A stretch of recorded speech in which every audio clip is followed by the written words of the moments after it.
Hello everyone, welcome to JV's IAS. I'm Sakshi and welcome back to the series wherein which we discuss the daily The Hindu MCQs. हम बड़े questions जो है solve करते हैं जो कि आप अपने यूपीएससी एग्जाम में एक्सपेक्ट कर सकते हो from the current affairs section. ठीक है, तो इस सेशन को स्टार्ट करते हैं. पहले आपको बता दूं एक brief introduction about the JVs courses in this platform. So यहाँ पे आपको मिल जाएंगे सुपर 50 प्रोग्राम है, जेवीज मेंस गाइडेंस प्रोग्राम है, मेंटरशिप प्रोग्राम है, इंटीग्रेटेड जीएस कोर्सेज हैं एंड इंडिविजुअल कोर्सेज हैं. आप इनको किसी को भी एनरोल कर सकते हैं बाय विजिटिंग द वेबसाइट और you can always contact on this number. जेवीज के ऐप को डाउनलोड कर लीजिए. इसको ऐप को डाउनलोड करने के बाद आपको बहुत सारी information, PDFs, DNA, mind maps, बहुत सारी चीजें मिलेंगी जो कि आपके एग्जाम के लिए हेल्पफुल रहेंगी. There is a very big news for all of you who are connected to JV's platform for so many years. अब आप कर सकते हैं अपने फ्रेंड्स को, कलीग्स को, किसी को भी refer to enroll into this courses. अगर आप रेफर करोगे सो आपको मिलेगा रेफरल बोनस, यानी कि every time you refer a student to us you will earn 10% of the referred students fee as a referral bonus. जो भी फी वो पे करेगा उस फी का 10% आपके अकाउंट में चला जाएगा as a referral bonus. You will get it in terms of points. 1 point is equal to 1 rupee. Okay, इसको आप एनकैश भी कर सकते हो या फिर आप दूसरे कोर्सेज जो है यहाँ पे ले सकते हो. सो फटाफट आपको रेफर करना है, टेलीग्राम चैनल्स को ज्वाइन करना है. These are the 2 Telegram channel जो कि आपको मिल जाएंगी. ठीक है, यहाँ पे आपको कहाँ पे मिलेंगी? आपको मिलेंगी कमेंट सेक्शन में. यहाँ पे आपको मिलेगा डीएनए, पीडीएफ मिलेगा डीएनए का एंड क्लास अलर्ट्स भी यहाँ पे आपको मिलती जाएंगी. ओके, जेवीज की नवंबर मंथ की मैगजीन नवंबर 2020 की now it is available in at the Amazon, तो इसको आप वहां पे जाके परचेज कर सकते हो. अब हम चलते हैं, स्टार्ट करते हैं हमारे क्वेश्चंस. ओके, फर्स्ट क्वेश्चन है it is about the TX2. ठीक है, सो बोला जा रहा है TX2 goal is a global commitment that was set by the governments of the 43 tiger range countries to double the number of wild tigers by 2030. ठीक है, और TX2 goals was launched by World Wildlife Foundation at the St. Petersburg Summit जो कि Russia में हुई थी. And the Global Tiger Forum GTF is the only intergovernmental international body established with the member from willing countries to embark on a global campaign to protect the tigers. पहला statement आपका incorrect है, बाकी सब सही है. पहला incorrect इसीलिए है क्योंकि इनका जो टारगेट है 2022 तक है. ठीक है, एंड यहाँ पे जो है 13 टाइगर रेंज कंट्रीज ने जो है इसको इनिशिएट किया था. So TX2 it is a global commitment to double the world's wild tigers by 2022. ये इसको TX2 बोलते हैं, यानी कि टाइगर्स टाइम्स 2. ठीक है, इंटू 2, यानी कि टाइगर्स के नंबर को डबल करना है. It was launched by the world wide fund for nature at the 2010 Saint Petersburg summit जो कि रशिया में हुई थी. यहाँ पे 13 देशों ने जो कि टाइगर रेंज कंट्रीज हैं, actually these countries has agree to double the world tiger population by 2022. Inter governmental body है and actually the only inter governmental international body है जो इसको एस्टैब्लिश किया था with the members from willing countries to embark the global campaign to protect the tigers. अभी news में क्यों है? जो पिलीभिट टाइगर रिजर्व है ना, जो कि उत्तर प्रदेश में है, actually back the international award for TX2 for doubling the number of tigers in the past 4 years. अच्छी परफॉर्मेंस रही यहाँ पे टाइगर्स के नंबर में इस टाइगर रिजर्व की. And actually the award goes to one side that has achieve the remarkable and measurable increase in the tigers population since 2010. इसके बारे में आप बेसिक इन्फॉर्मेशन ले लो. उत्तर प्रदेश में है. Northern edge of the reserve lies along the Indo-Nepal border, Terai region, while the southern boundary is marked by the river Sharda and Khakra. PTR is the finest example of the exceeding reserves and productive Terai ecosystem. It is a home for 127 animals, 326 bird species, 2100 flowering plants. यहाँ पे आपको ये सारी चीजें मिल जाएंगी. साल forest plantation grasslands. अब इसका लोकेशन आप देख लो. These are the tiger reserves in India. ये इसका लोकेशन यहाँ है उत्तर प्रदेश में. ठीक है, अब चलते हैं नेक्स्ट क्वेश्चन पे. It is about the G7. So consider the following statements regarding the group of 7 countries. ठीक है, इसमें पहला स्टेटमेंट आपका G7 is a group consisting of the Canada, France, Germany, Italy, Japan, UK and US. European second statement में बोल रहा है European union is not represented with in G7. G7 countries represent more than 70% of net global health. तो यहाँ पे आपको इसी यहाँ पे बोला है EU does not represent, so actually second and third are incorrect. कैसे, मैं बताती हूँ।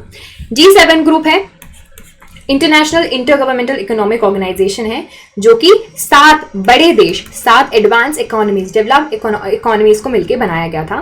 Canada, France, Germany, Italy, Japan, UK and US, जो कि they are actually the largest IMF advance economies in the world. Now अभी क्या हो रहा है, 2018 में these countries they involved to represent 58% of the global net wealth. EU जो है, European union, sometimes it is considered to be the de facto 8th member, but since it hold all the rights and responsibility of the full membership, बस यहाँ पे इसको chair नहीं मिलेगी और it cannot host the meetings, ठीक है।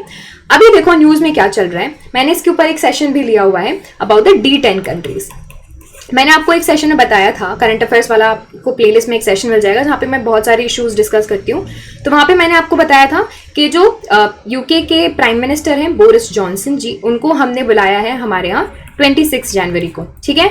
तो on the part of it, यहाँ पे उनके पार्ट से उन्होंने क्या किया, इंडिया को इनवाइट किया है G7 समिट में, जो कि होगी यूके होस्ट करने वाला है 2021 में।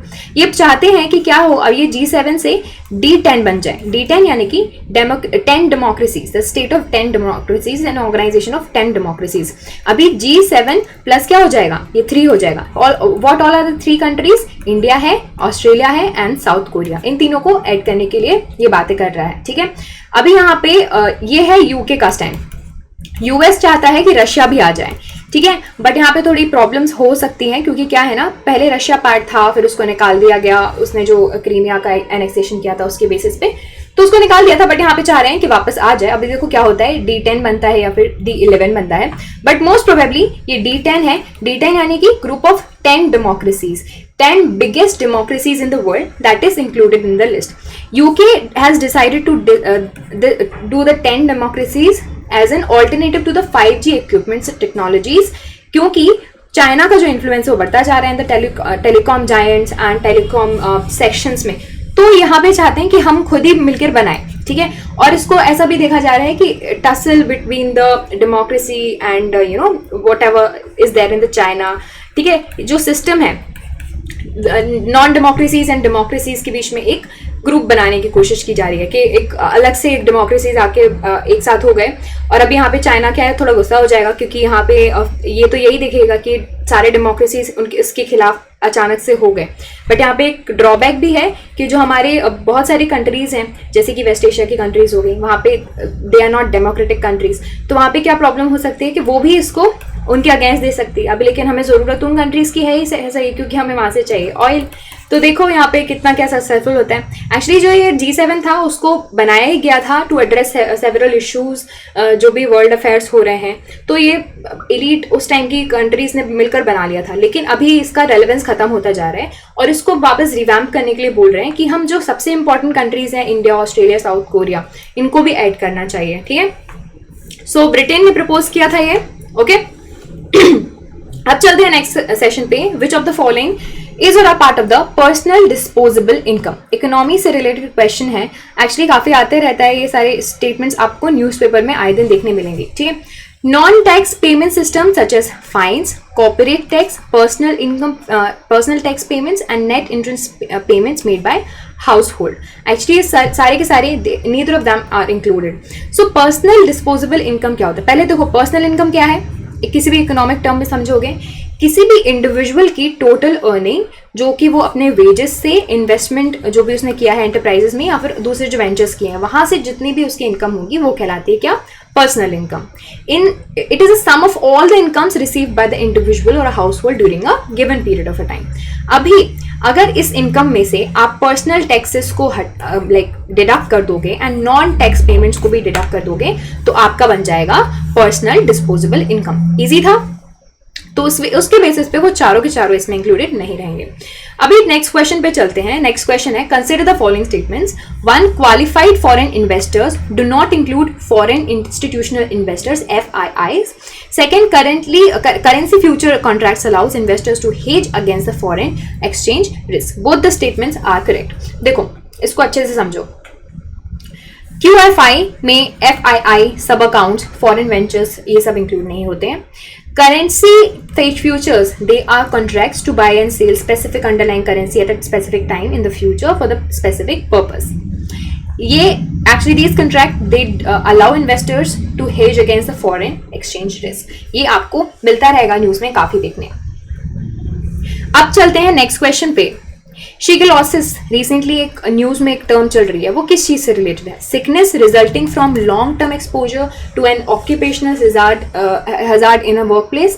Second, contagious intestinal infection caused by the genes of the bacteria known as Shigella, and या फिर ये वायरस है. तो इसमें ये है बैक्टीरिया, ठीक है. Contagious intestinal infection caused by a genus of the bacteria known as Shigella. अब देखो इसके बारे में कैसे होता है, बैक्टीरिया के थ्रू कॉज करता है ये जो इन्फेक्शन है. It is a contagious intestinal infection जो कि बैक्टीरिया से होता है, जिसका नाम है शिगेला, जो कि अभी न्यूज में भी है. इसके बारे में थोड़ा जान लो. Actually the bacteria is one of the prime pathogen responsible for causing diarrhoea, specially in the children of Africa and South Asian reason.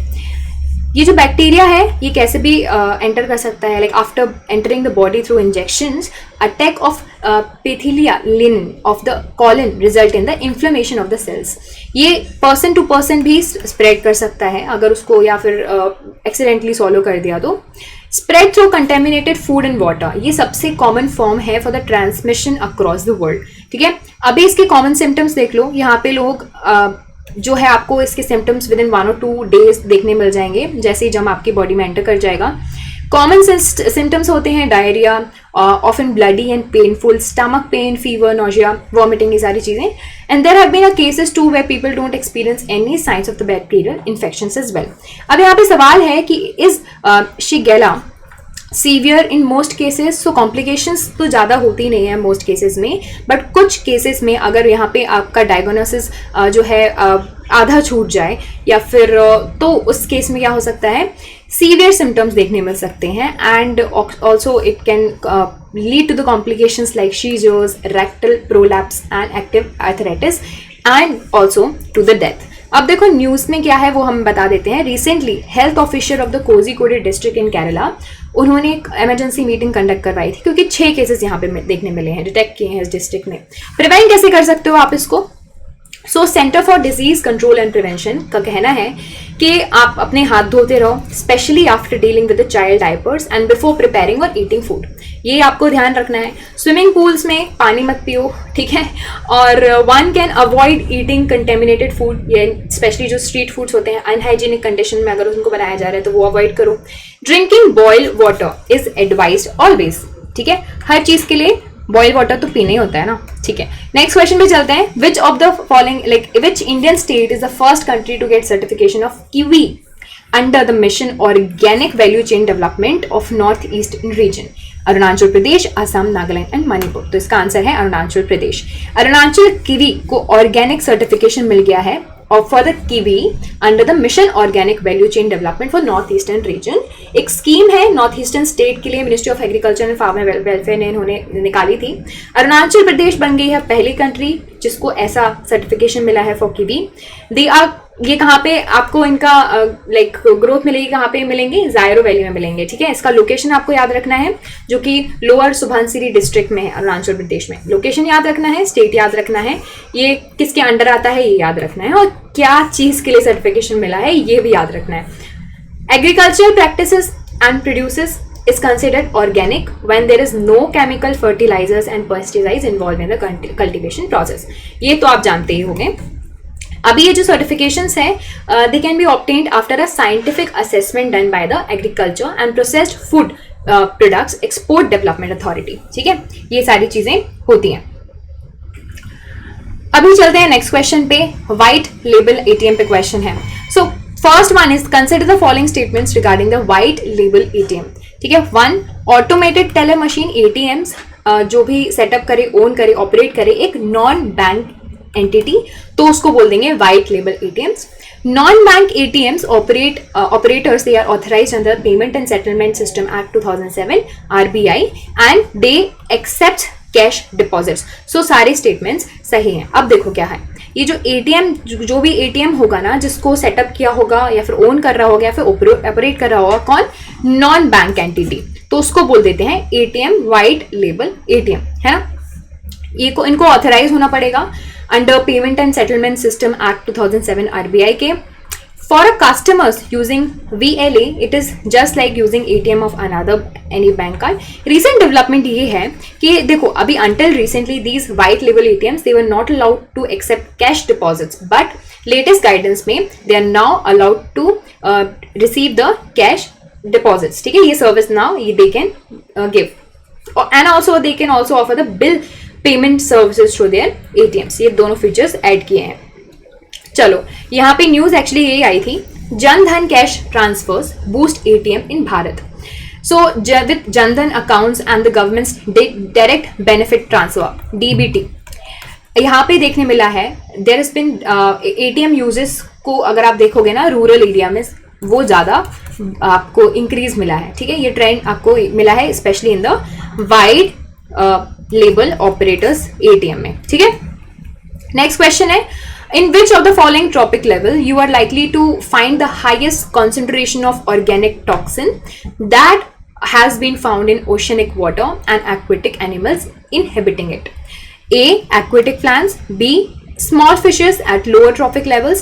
C. Human being who consume seafoods and large fishes at the high trophic levels. So it is the human beings जो seafoods जो हैं वो लेते हैं। ठीक है, अब यहाँ पे देख लो, most of the organic toxins they are water insolubles and non degradable। ठीक है, water में आपको soluble नहीं होंगे और ना ही ये biodegradable है। These high persisting toxins therefore transferred from the lower tropic levels to the higher tropic levels through food chain। ठीक है, अभी न्यूज में क्यों है, क्योंकि यहाँ पे एक रिसर्च कंडक्ट करवाई थी यूनिवर्सिटी ऑफ मिशिगन, यहाँ के रिसर्च टीम ने कुछ एनालिसिस निकाला है। इन्होंने बोला है कि the isotopic composition of mercury in the fish and crustaceans collected at the bottom of the 2 deep sea trenches in the Pacific Ocean। यहाँ पे आपको मर्क्यूरी वहां पे जाते हुए मिल रहा है deep trenches in the Pacific oceans में।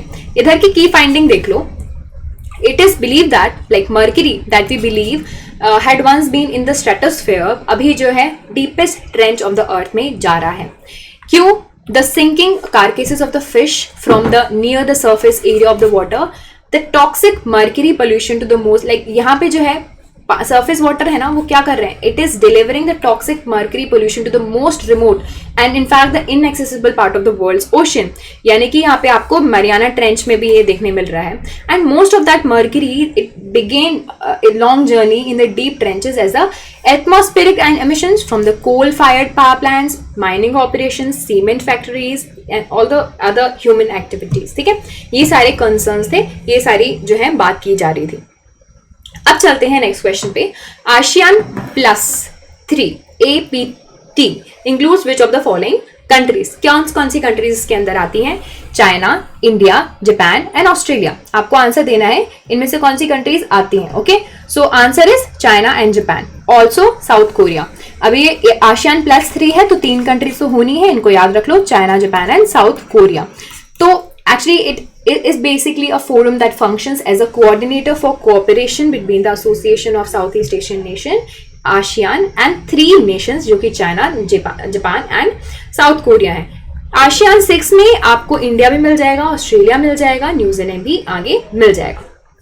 अब देखो न्यूज में क्यों है, 15 Asia Pacific nations sign world's biggest trade agreements. यहाँ पे अभी इंडिया पार्ट नहीं है, ठीक है, इंडिया हट गया है, यहाँ पे आपको चाइना मिल जाएगा and it is said that it is a biggest trade agreement of the world. और यहाँ पे actually they are hoping that it will help to cover them to shocks of the कोविड-19 पेंडेमिक। नेक्स्ट क्वेश्चन पे आ जाते हैं, PCA permanent court of arbitration काफी news में है इस साल, तो आपके लिए काफी बड़ा इंपॉर्टेंट सब्जेक्ट बन जाता है। ठीक है, पहले तो वोडाफोन के केस में था, अभी दूसरे केसेस में भी आ रहा है। तो फर्स्ट स्टेटमेंट है, permanent court of arbitration was established bye convention for the Pacific settlement of international disputes. Second, India is a signatory to 1951 United Nations Convention and 1967 protocol related to the status of refugees. देखिए, अगर आप मेरे current affairs वाले session देखते होगे तो आपको बहुत सारी चीजें रिलेट कर सकते हैं। एक मैंने सेशन लिया था अबाउट द रोहिंग्या रिफ्यूजीज, ठीक है, जहां पे मैंने आपको ये चीज तो बताई दी थी कि जो इंडिया है, ना ही हमारे इंडिया में रिफ्यूजी लॉ है ना ही वी आर एक्चुअली पार्टी और signatory to the protocol which is relating to the status of refugees. तो आपकी सेकेंड स्टेटमेंट तो इनकरेक्ट हो जाएगी और आपके यहाँ पे पूछा गया है विच of the following statement is incorrect. Second incorrect है, फर्स्ट इज ट्रू, ठीक है। यहाँ पे हेग में है ये 1899 में इसको एस्टैब्लिश किया गया था। PCA was the first permanent intergovernmental organization to provide a forum for the resolution of the international disputes for arbitration and other peaceful means. यहाँ पे दो कंट्रीज के बीच में, दो देशों के बीच में, या फिर एक कंट्री हो गई या फिर दूसरे देश की कोई एंटिटी है उसके बीच में अगर कोई डिस्प्यूट हो जाता है तो एक आर्बिट्रेशन के लिए एक इंटरनेशनल ऑर्गेनाइजेशन है, इंटरनेशनल इंटरगवर्नमेंटल ऑर्गेनाइजेशन है जो कि डिस्प्यूट रिजॉल्व करता है। India is not party to or nor acceded to 1951 UN Refugee Convention on Refugees nor the 1967 protocol of that convention। News में क्यों है? जैसा कि मैंने बताया, वोडाफोन वाला तो केस हो गया, ठीक है। पहले वोडाफोन वाला केस था, तो बेसिकली केस था किसके ऊपर? रेट्रोस्पेक्टिव टैक्सेशन पे, ठीक है। तो यहाँ पे भी इंडिया हार गया था। अभी यहाँ पे एक दूसरी कंपनी है Kieron. So the Permanent Court of Arbitration at The Hague has ruled that the Indian government was wrong in applying the retrospective taxes on the Kaizen। In its ruling, यहाँ पे arbitration ने बोला कि Indian government must pay around and you can say roughly 8,000 crore to the damages that it caused to Kaizen। अभी देख लो, ये Vodafone के जैसे ही डिस्प्यूट्स है between Indian government and Cairn, also it is related to the retrospective taxation. 2006 और 7 में क्या हुआ था? As a part of internal rearrangement, Cairn UK has transferred shares of Cairn India holding to Cairn India. अभी income tax authorities ने फिर content किया और बोला कि आपने कैपिटल गेन, एक्चुअली उनके कैपिटल गेन बना दिया और उनके ऊपर टैक्स डिमांड कर दी 24,500 करोड़ की। फिर उसके बाद own to different interpretation of capital gains, company ने रिफ्यूज कर दिया टैक्स पे करने से, और फिर ये बात चली गई हाई कोर्ट में एंड ITAT में, ठीक है। फिर उसके बाद यहाँ पे ITAT में जो कारण था वो जो केस हार गया। फिर as a case on the valuation of the capital tax is still pending in the Delhi high court, but यहाँ पे ये चले गए कहाँ पे? PCA में, परमानेंट कोर्ट ऑफ आर्बिट्रेशन में, यहाँ पे चले गए और यहाँ पे बोला कि भाई अभी यहाँ का इशू देखो आप क्या सीन हो रहा है। तो यहाँ पे भी ये केस इंडिया हार चुका है। रेट्रोस्पेक्टिव टैक्सेशन क्या होता है?